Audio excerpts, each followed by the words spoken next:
നമസ്കാരം. ഇന്ന് ചക്ക മുളേഷ്യം എങ്ങനെയാണ് ഞാൻ ഉണ്ടാക്കലെന്നൊന്ന് കാണിച്ചു തരാം. അപ്പം ചക്ക ഇങ്ങനെ ചതുരത്തിലിങ്ങനെ കീറിയെടുത്തിട്ടുണ്ട് എല്ലാ ചക്കയും. ഇനി അതിൻ്റെ കൂടെ കുരു നമുക്ക് ഈ ചക്കേൻ്റെ കൂടെ തന്നെ വേവാൻ വേണ്ടിയിട്ട് നന്നായി ഇടിച്ചിട്ട് അതിൻ്റെ തോലെല്ലാം കളഞ്ഞ് ചുവന്ന തോലല്ല ആ ചൂളി കളഞ്ഞിട്ട് ഇതിൻ്റെ കൂടെ തന്നെ ഇട്ടിട്ടുണ്ട്. ഇനി ഇത് നമുക്ക് ഉപ്പും മഞ്ഞൾപ്പൊടിയും കുരുമുളക് പൊടിയും കൂടി ഇട്ടിട്ട് വേവിച്ചെടുക്കാം.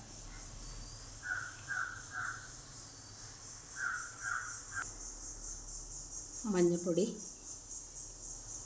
പിന്നെ കുരുമുളക് പൊടി. ഞാനിതിവിടെ കുരുമുളക് മിക്സിയിലിട്ട് നന്നായി പൊടിച്ചെടുത്തതാണ്.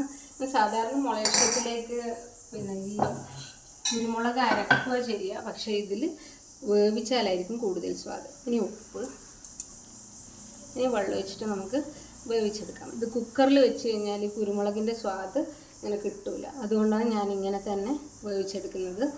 ഇതിൽ അരച്ചാലും അതെ, കുരുമുളക് അരച്ചാൽ ആ മുളയഷ്യത്തിൻ്റെ സ്വാദാണ് വരിക. സാധാരണ കൂട്ടുകറീൻ്റെ ഒരു ലെവലിലേക്ക് വരില്ല. അപ്പോൾ ഞാനിതൊരു കൂട്ടുകറി മോഡലിലാണ് ഉണ്ടാക്കാറ്. അപ്പോൾ നമുക്കൊന്ന് വേവിച്ചെടുക്കാം. ഇതിൽ ആവശ്യത്തിന് വെള്ളം ഒഴിച്ചിട്ടുണ്ട്. പിന്നെ ഈ മുളയശ്ശി ആക്കുന്ന സമയത്ത് ഈ ചക്ക ഒരു മൂത്തിട്ടുണ്ടാവണം. മൂത്ത ചക്കയായിരിക്കും ഇങ്ങനെ ആക്കിയാൽ നല്ല സ്വാദ് ഉണ്ടാവുക. ഒരു ലൈറ്റ് മധുരമുള്ള ചക്കയാണ് ഞാനിപ്പോൾ എടുത്തിട്ടുള്ളത്. അങ്ങനത്തതാകുമ്പം വളരെയധികം സ്വാദുണ്ടാവും. അപ്പം പച്ച ചക്ക എടുക്കുന്നതിനേക്കാൾ കുറച്ചൊരു മൂത്ത ചക്ക എടുക്കുക, എന്നിട്ട് ഇതുപോലെ നമുക്ക് ചെയ്തെടുക്കാം. നല്ല ടേസ്റ്റ് ഉണ്ടാവും. അപ്പോൾ ഞാനിതിൽ വെള്ളം ഒഴിച്ചിട്ടുണ്ട്. ഇനി നമുക്കിത് നന്നായിട്ട് വേവിച്ചെടുക്കാം.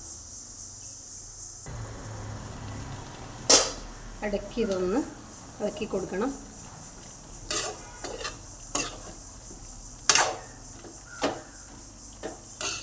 വെന്ത് വരുന്നുണ്ട്, വെന്തൊന്ന് ഉടയണം. അപ്പോഴേക്കും നമുക്ക് ഇതിന് വേണ്ട അരവ് റെഡിയാക്കാം.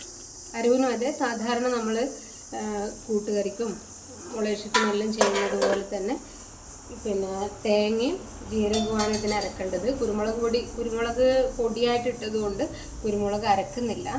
പിന്നെ തേങ്ങ വറുത്തിടുകയും വേണം. അപ്പോൾ അതിന് തേങ്ങ കുറച്ച് കൂടുതൽ ആവശ്യമുണ്ട്. അപ്പോൾ നമുക്ക് ആദ്യം അരച്ചിട്ട് വരാം. അപ്പോൾ നമുക്കിതിന് അരച്ചെടുക്കാം. അതിന് തേങ്ങ ഒരുപാട് തേങ്ങ അരക്കണ്ട, എന്ന് വെച്ചാൽ നമുക്കത് വറുത്തിടുകയും വേണം. അപ്പം ഞാനിതിലൊരു അര മിക്സി തേങ്ങ മാത്രമേ എടുത്തിട്ടുള്ളൂ.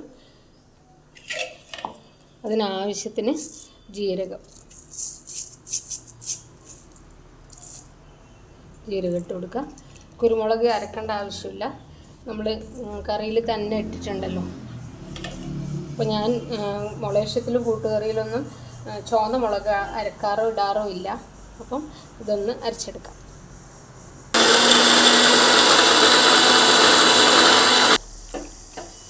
ചക്ക നന്നായി വെന്ത് വന്നിട്ടുണ്ട്. ചക്കക്കുരു നന്നായിട്ട് ഉടയുന്നുണ്ട്.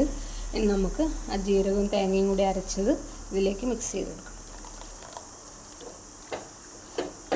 അരവ് ഇത്രയും മതി. നമുക്ക് ഇതിൽ വേണ്ടുന്ന വെള്ളമാക്കാം. വെള്ളം കുറച്ച് അധികമായാലും കുഴപ്പമൊന്നുമില്ല. നമ്മളിത് കഴിക്കാനാവുന്ന സമയമാകുമ്പോഴേക്കും കുറച്ച് കട്ടിയാവും. എന്താ വെച്ചാൽ നമ്മളിതിൽ തേങ്ങ വറുത്തിടുന്നുണ്ട്. അപ്പോൾ തേങ്ങ വറുത്തിടുന്ന കറികളിൽ കുറച്ച് കട്ടി വരും. അതുകൊണ്ട് നമുക്കിതൊന്ന് വേണ്ടുന്ന വെള്ളം ഒഴിച്ചിട്ടൊന്ന് മിക്സ് ചെയ്തെടുക്കാം. അപ്പം ഞാനിതിൽ ഇത്രയും വെള്ളമാക്കിയിട്ടുണ്ട്. ഇനി ഇതിൽ ആ വെള്ളത്തിനനുസരിച്ച് ഉപ്പ് കുറഞ്ഞപ്പോൾ ഞാൻ ഉപ്പ് എല്ലാം ഇട്ട് വെച്ചിട്ടുണ്ട്. ഇനി ഇത് നമുക്ക് തിളച്ച് കഴിഞ്ഞിട്ടാകുമ്പോൾ ഓഫ് ചെയ്യണം. കറിവേപ്പില ഇടണം. കറി നന്നായി തിളച്ചു. ഇനി ഓഫ് ചെയ്യാം. എന്നിട്ട് കറിവേപ്പില ഇടാം. എന്നാൽ മാത്രമേ ഈ കറിവേപ്പിലേൻ്റെ ശരിക്കുള്ള ടേസ്റ്റ് അതിൽ വരുള്ളൂ, അല്ലെങ്കിൽ അത് വെന്ത് പോവും. നമുക്കിത് അടച്ചു വെക്കാം. ഇനി ഇതിലേക്ക് വറവാക്കണം. അത് കാണിച്ചു തരാം. ചീനച്ചട്ടി ചൂടായിട്ടുണ്ട്. നമുക്ക് അതിലേക്ക് വറവിന് വേണ്ടുന്ന വെളിച്ചെണ്ണ, അതായത് കടുകും ഉഴുന്നുപരിപ്പും മാത്രമല്ല, ഇതിൽ തേങ്ങയും കൂടി വറുക്കണമെന്ന് ഞാൻ പറഞ്ഞില്ലേ. അപ്പോൾ അതിന് വേണ്ടുന്ന വെളിച്ചെണ്ണ അതിലൊഴിച്ച് കൊടുക്കുക. ഇട്ട് കൊടുക്കുക. ഉഴുന്ന് പരിപ്പാണെങ്കിൽ അതാണ് നല്ലത്. ഉഴുന്ന് പരിപ്പാകുമ്പോൾ നമുക്ക് രണ്ടും കൂടി ഒരുമിച്ച് ഇട്ട് കൊടുക്കാമല്ലോ. ഇത് ഉഴുന്നായതുകൊണ്ട് ഞാനൊരു മിനിറ്റ് നേരത്തെ അത് ഇട്ട് കൊടുക്കുന്നുണ്ട്.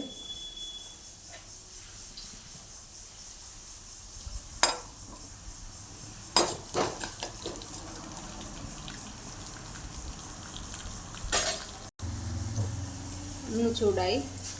ഇനി കടുക് ഇട്ട് കൊടുക്കാം.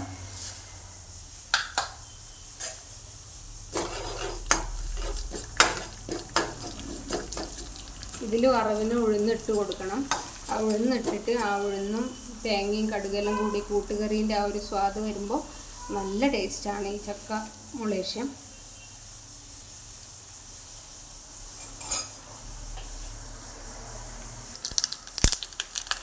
കടുക് പൊട്ടട്ടെ.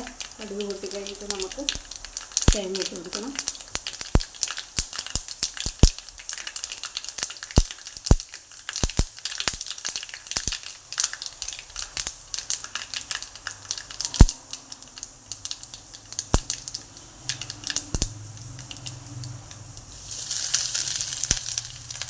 കുറച്ചധികം തേങ്ങയായാലും കുഴപ്പമൊന്നുമില്ല, നല്ല സ്വാദുണ്ടാവും. തേങ്ങ ഇട്ട് കഴിഞ്ഞാൽ നമുക്ക് സിമ്മിൽ വെച്ചിട്ട് വേണം വറുക്കാൻ, അല്ലെങ്കിൽ വേഗം തന്നെ കരിഞ്ഞു പോവും. അപ്പോൾ നമുക്ക് ഇതിൻ്റെ സ്വാദ് കിട്ടുകയുമില്ല, വേഗം ആവുന്നേ ഉള്ളൂ. അപ്പോൾ നമുക്ക് സിമ്മിൽ വെച്ചിട്ട് നന്നായിട്ടൊന്ന് വറുത്തെടുക്കണം.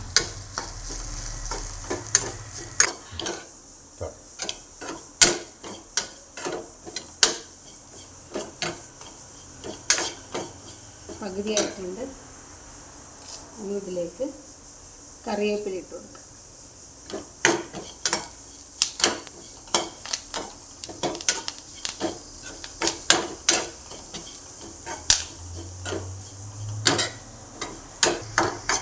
ഇതാ ഇത് നന്നായിട്ട് വറവായിട്ടുണ്ട്. കരിയാൻ നിൽക്കണ്ട, കരിഞ്ഞാൽ അതിൻ്റെ സ്വാദ് കിട്ടില്ല. അപ്പോൾ നമുക്കിനി ഇത് ഓഫ് ചെയ്യാം.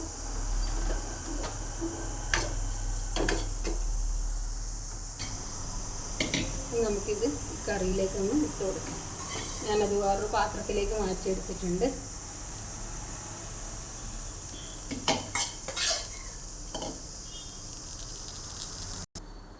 ഇതാ വറവ് എൻ്റെ മുകളിലിട്ടിട്ടുണ്ട്.